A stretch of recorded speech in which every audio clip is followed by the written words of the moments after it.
Public records request queen Corri Hopkins strikes again, this time exposing Canton PD's official position is, we ain't got swipe card records. Well? You acknowledge that that is a record of the key swipes that everybody uses moving in and around Canton PD, going through doors, every place that needs a key swipe is logged.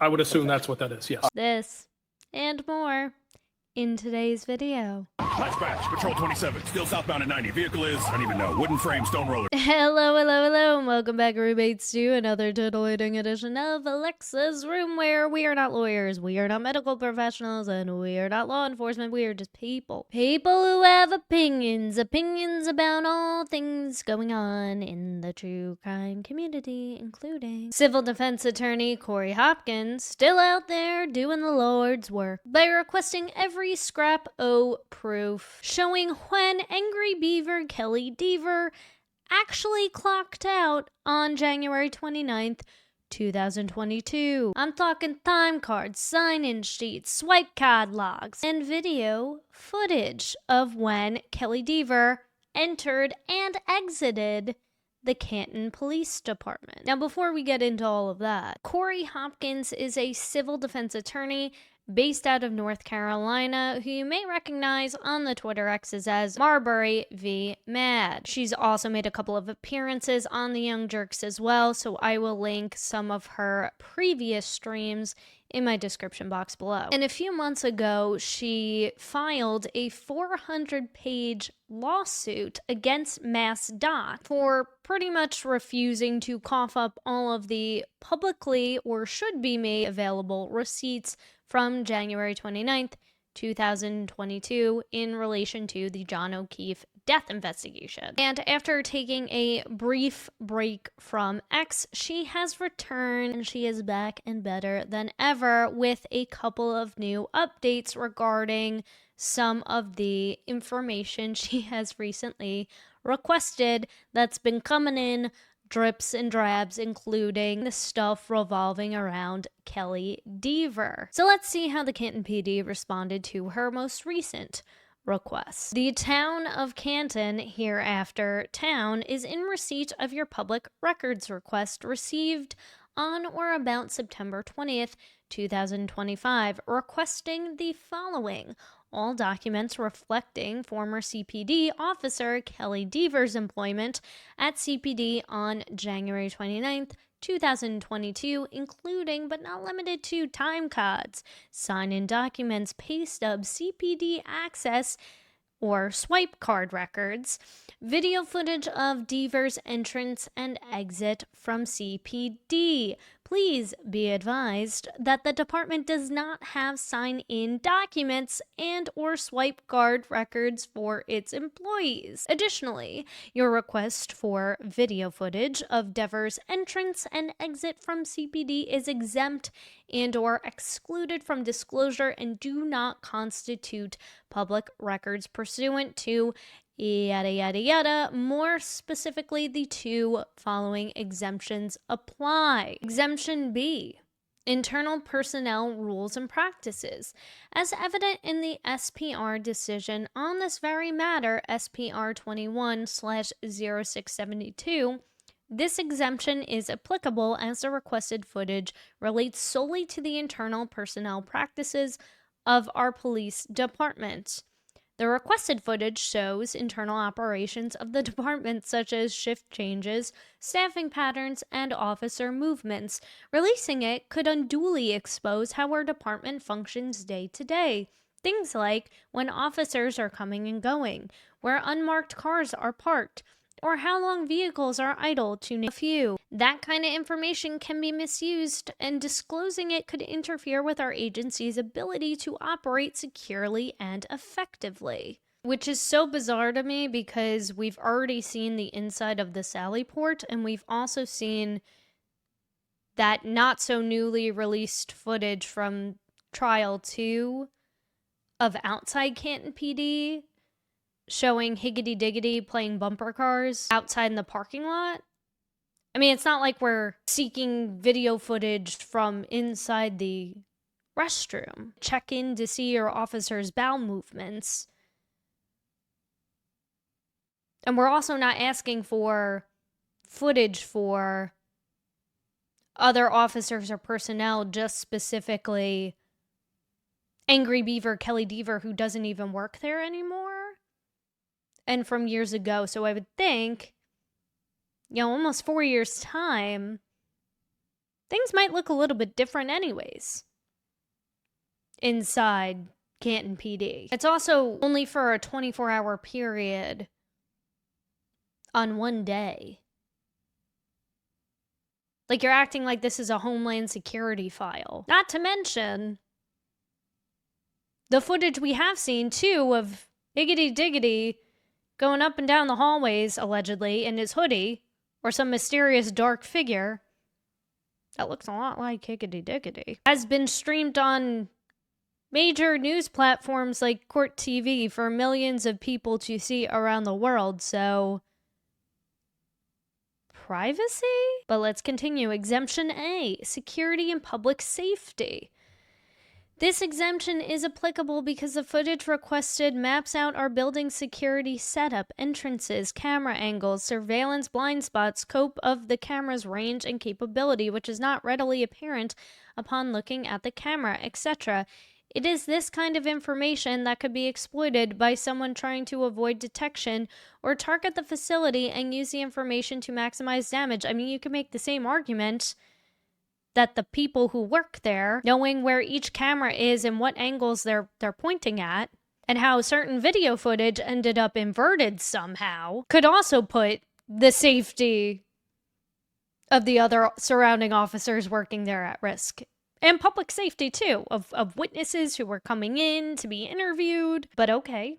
The law allows me to withhold these types of records, as it is my reasonable judgment, evident upon the facts stated above, that by releasing them could jeopardize the overall safety of our building, and therefore likely to jeopardize public safety.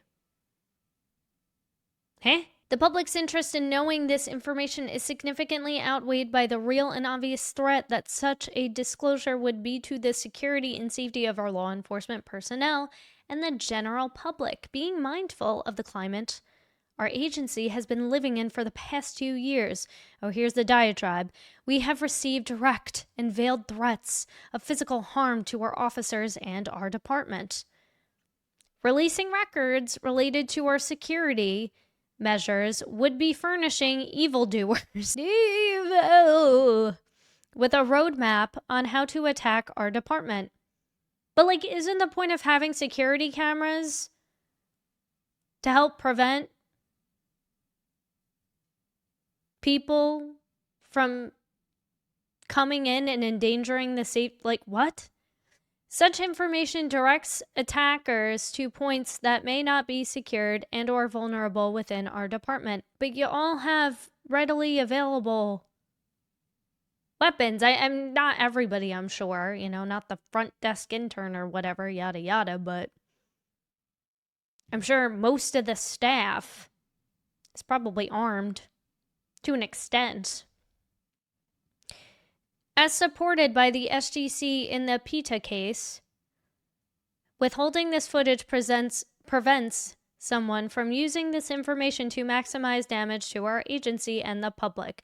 This footage fits that concern. Enclosed, please the public records responsive to your requests in the town's possession, custody, and control. Please be advised that limited portions of these documents have been redacted to omit non-responsive records and information. Please be advised that you have the right to appeal this response. And this seems to be kind of how it's been going. Corri requests something, and they give her a little bit, and then they tell her, oh, you can't have X, Y, and Z information from what I could see and what I've been following from her requests.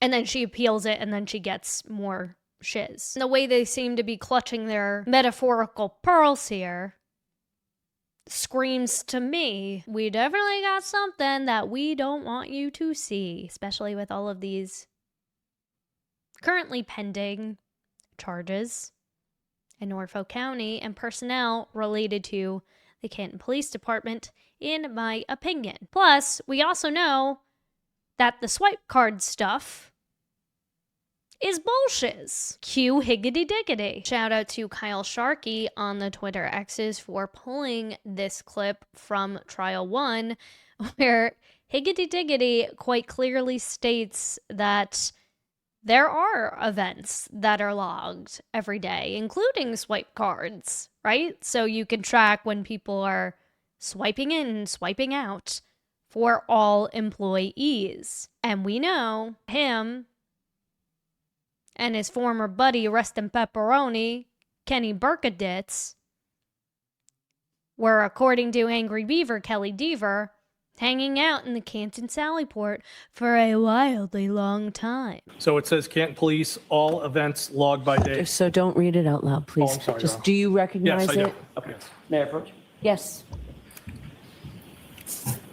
This appears to be a log of key swipes in and around Canton PD, correct? Yes. And it's in reverse chronological order, in other words. I didn't note that, but okay. Okay. You acknowledge that that is a record of the key swipes that everybody uses moving in and around Canton PD, going through doors, every place that needs a key swipe is logged. I would assume that's what that is, yes. All right. So if Canton PD doesn't rely on swipe cards, what do they rely on? Friendship bracelets and trust falls, blood oaths? So now I want to jump to the redacted copy of the shift log for Kelly Deaver on January 29th. So this was her first shift, which is marked as regular time, so from 12 a.m. to 8 a.m., and then she stayed and worked some overtime from 8 a.m. to 4 p.m. Shout out to the amazingly talented and hilarious Emily C. for clipping this one. So I know my shift ended at 3:45 p.m. So I know that I left then. That wasn't ever one of my questions. Now, I know what you're probably thinking. Well, give or take 15 minutes. It's not that big of a deal. But isn't that technically committing fraud? I know it's a matter of dollars at that point, and not even a lot, but still, after a while, that probably adds up. And two, that's quite the pose, by the way. Wasn't it snowing by that point, or the snow was really starting to come down? Because we know by the time that Karen Reed's Lexus entered the Sallyport, the snow was really starting to kick up a little bit more, right? We had seen that from some of the other surveillance footage, as well as, too, the visible appearance of snow marks inside of the Sallyport, right? So wouldn't you need, even if you clocked out at 3:45 p.m., most people, you gotta let your car warm up a little bit before you can hop in the vehicle and drive away. Otherwise, you're gonna really duck up your car, right? And you probably have to scrape off your car a little bit, at least off the windshield and the back window, so you can see while you're driving. I don't think you got picked up by an Uber that day, or a Lyft, or a cab. And I know we're living a little bit in the land of inferences here, but this completely conflicts and contradicts with what she told the FBI. How can you see Berkaditz and Higgity Diggity with Karen Reed's Lexus vehicle in the Sallyport if you were already gone? And this timeline of when you say you now clocked out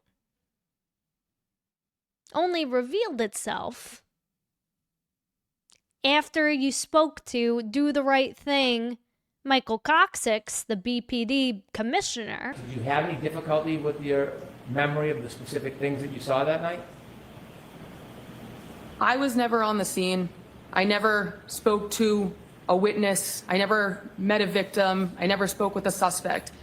This was just a random shift for me 3.5 years ago at a desk that I wasn't asked to recollect for about 1.5 years after the occurrences of that night. Did law enforcement, not the state police or Canton police, did law enforcement ask you about your memory sometime after that night? The agents asked me about 1.5 years later. It was the August of 2023 meeting. So actually 1 year and 8 months later was the first time I ever spoke about this case. When they spoke to you 1 year and 8 months later, Did you suggest or share or tell them that you might have seen Chief Berkowitz and Mr. Higgins near the Sallyport area? I told them on the day of that I saw that. I didn't make any indications it was anything bad. I just said I saw them. And it was in good faith that I believed I saw that. That was the extent of that comment. So you had told them you believed you saw Mr. Berkowitz and Mr. Higgins in the Sallyport area that day? On January 29th during my day shift, yes. Did you then learn any information that helped you remember when your shift ended that day? So I know my shift ended at 3:45 p.m. So I know that I left then. That wasn't ever one of my questions. The defense released a timeline right prior to the first trial that the vehicle on that day did not arrive in the Sallyport until about an hour and a half after I left, meaning it is not possible that I saw that. Sure, Jan. Yeah, somebody else brought up a really interesting point about some of the Canton PD's previous claims of, oh, well, the reason why we weren't able to produce some of this other surveillance video footage in the past that only became present in the retrial is because, one, we didn't know who had it, where it existed, apparently, and also, two, some of the video footage gets overwritten after a certain amount of time. And if that is true, if that is the case, wouldn't they have just said in this response to Corri Hopkins that, yeah, this footage no longer exists because it's been overwritten? So we can't produce something that doesn't exist. So this indicates to me, in my opinion, this video footage lives somewhere. I don't know whose pocket it's in, if it's in Helena Rafferty's, if it was buried with Ken Berkowitz. Higgity Diggity's got it smuggled somewhere. Meatball under one of his meat flaps, I don't know. Adam Lally, probably. All of the above, who knows? Who knows? Would that video footage be produced in its original form? Would it be inverted? Would the timestamps reflect its authentic value? Because we've seen a lot of sneaky shiz in the retrial and the first trial with inverted video footage, different colored timestamps, blurriness. So I don't know, but we will wait and see where this goes, and I'm excited to see and follow this queen continue to slay the day. So in Corri Hopkins we trust. She deserves all the flowers. I will link her profile in my description box below. Give her a follow. She is literally doing the Lord's work in requesting all these documents, taking this mammoth of a project on, whilst also balancing her day job and being a civil defense attorney. So thank you, Corri, for providing all of these documents and for everything you were doing. And with that being said, when we have an update, make sure you hit that notification bell so you don't miss that from me. Make sure you hit that like button. Make sure you hit the subscribe button if you enjoyed today's content. So thank you so much, as always, for watching. And until next time. You can't trust everybody, but you can trust the New Berlin Public Library to give you access for free to hundreds of books, great programming, and resources.